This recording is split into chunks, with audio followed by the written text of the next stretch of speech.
The second part, we come up to information technology in corporate communication, wherein we'll be looking first into the e-media relations. When you talk about it is internet. So your media relations on the net.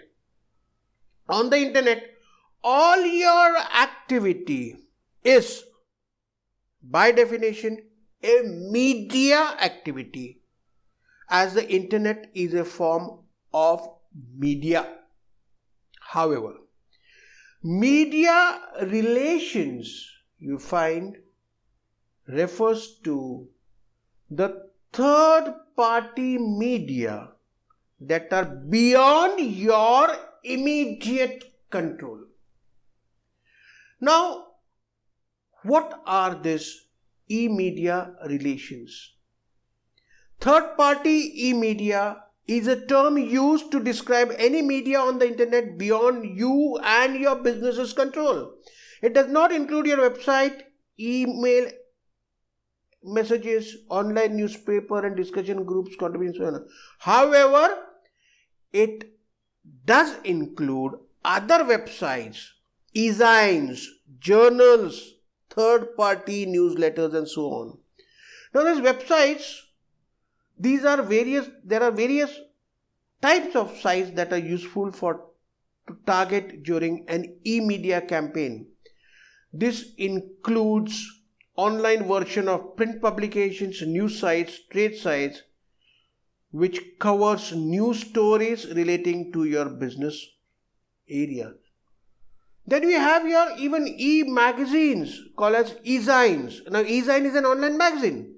There are literally thousands of e-zines covering as diverse range of topics as traditional magazines. Then you have got the journals. Online journals are similar to e-zines, except they tend to be more academically oriented. Then you have got the third-party newsletters. Online newsletters are another form of media worth targeting. Many newsletters cover topics relevant to an industry sector rather than the narrow interest of the organization itself. You have got the distributing releases. When you are distributing releases to the online media, simply cut and paste the relevant email address from your database and transfer them into the BCC box. Contributing articles. Writing an article on your business area or an issue relevant to your site with your name and business details given at the bottom can prove to be very effective. It can help you boost your status as an authority in your business sector. And last one, you can become a media source. The ultimate aim of your relations with the media, online or offline, is to get the journalists and editors to approach you, as opposed to other way around. To this, you need to become a valued source of information for the media. Next, we come out to the internal communication. Internal communication refers to sharing information within an organization. I said within an organization for business purposes using electronic media. Now, what are these? We'll see. You find as companies grow, the company communication requirement change. Some staff may be working from home, alternative sites, or spending a lot of time traveling, but you will still need to be able to speak and share information with them quickly and conveniently. Computer mediated communication, or what you call it as internal communication, has many sources which allows information to processed, stored, retrieved and transferred cheaper and faster. Now, what are these tools for internal communication? You've got the e-talks meeting. We've got the WhatsApp. We've got the internal videos and blogs.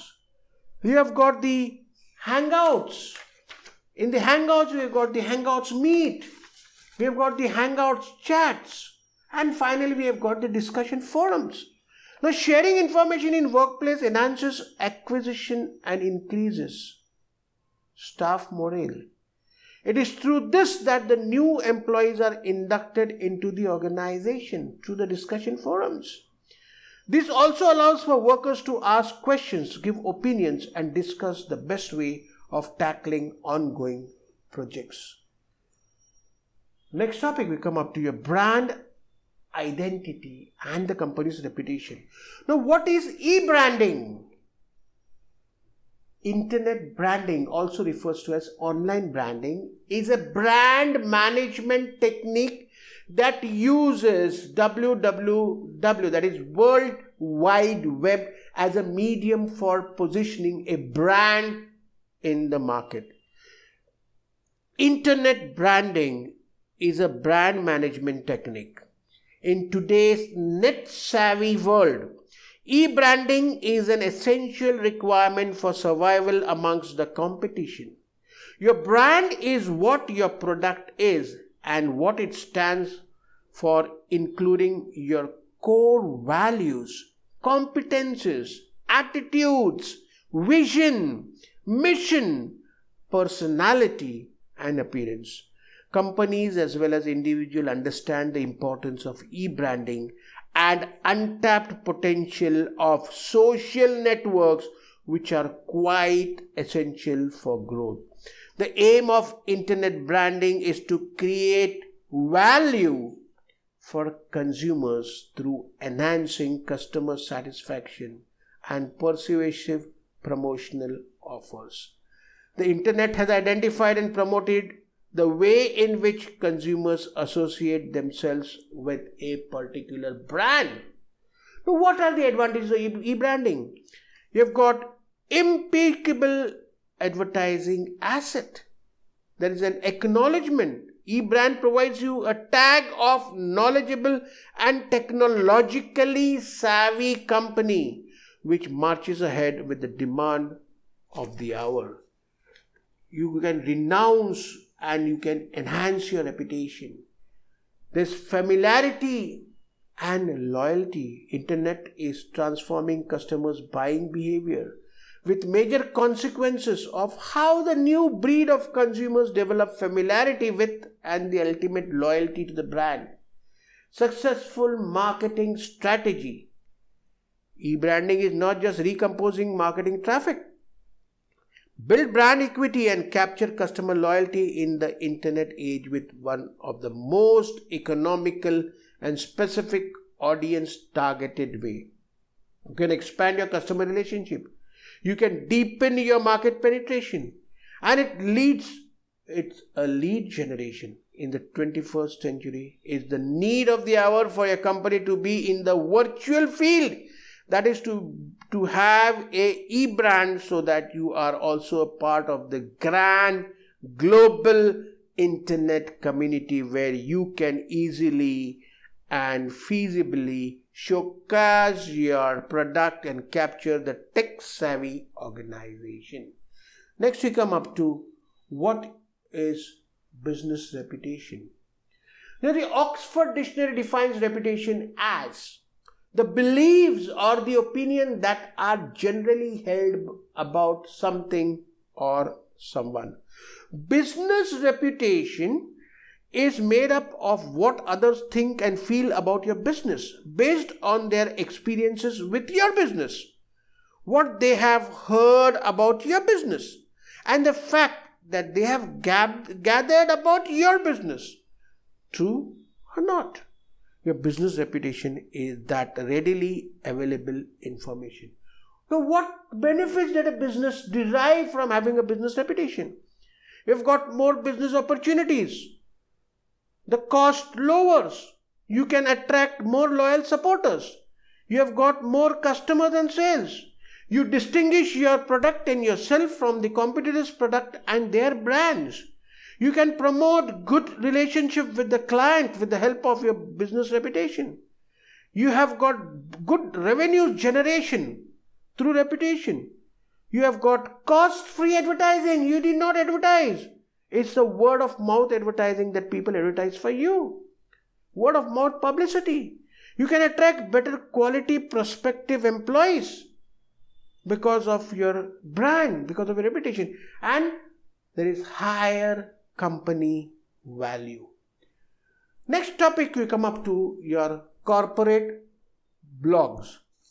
Next we come up to corporate blogging.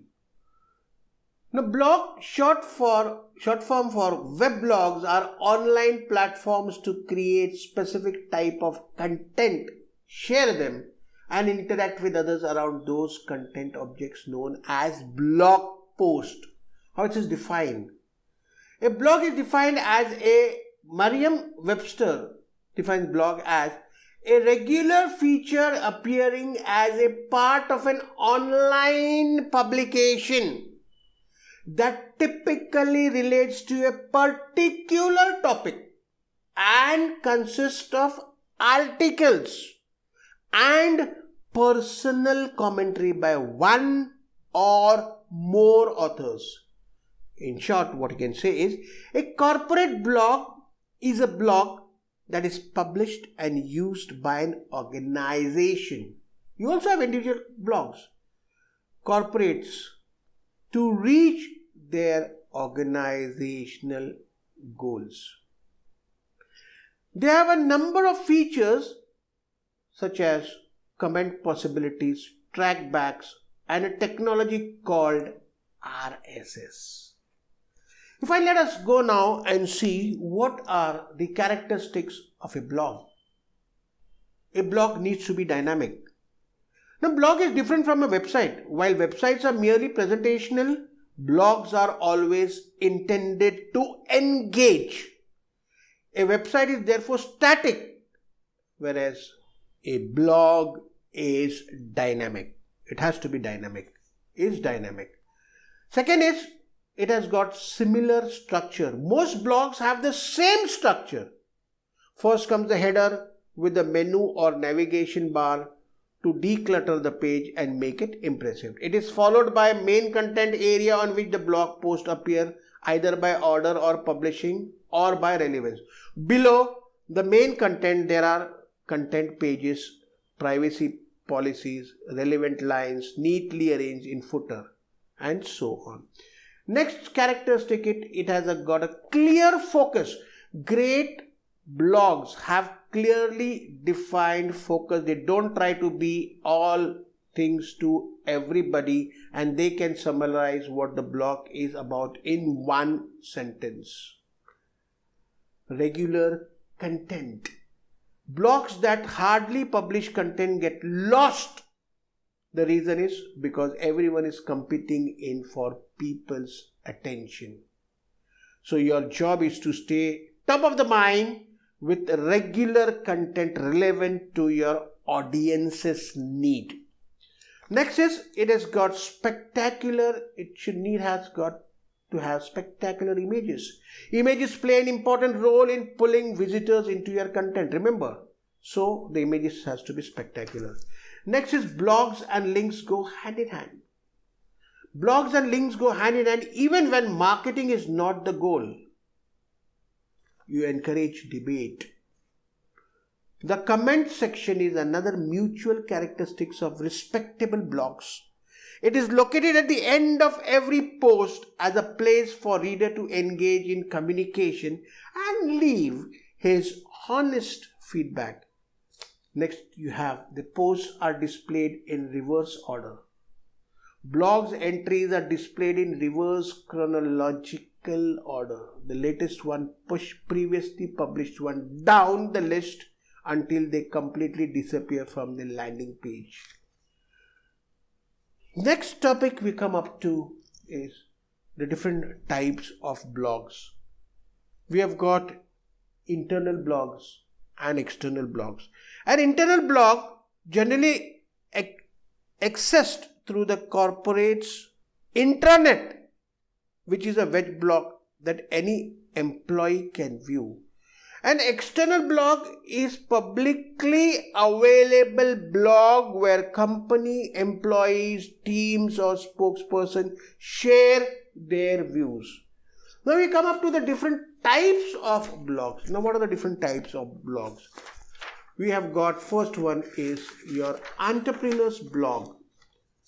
Like a CEO blog, in what the editorial style is concerned, the entrepreneur blog is set apart by significantly larger volume of information relevant to the author's field of expertise. Then you have got the multi-author company blog. Some authors, companies, employees from different departments publish content on this type of blogs. Then we have got the department blog. This type of blog is almost exclusively authored by leaders in certain company department. Then you've got the employees blog. Now this is semi-professional blog of one of the company's employees, and it will use the company's brand and image to promote the author as a guru of his field. Then you have the product or service blog. Now this type of blog is dedicated to a certain product or service provided by the company. Then you have the human resource blog. Although not a very common type in the corporate blogging world, the HR blog is characterized by its efforts to present a company's team and events they attend as casually as possible.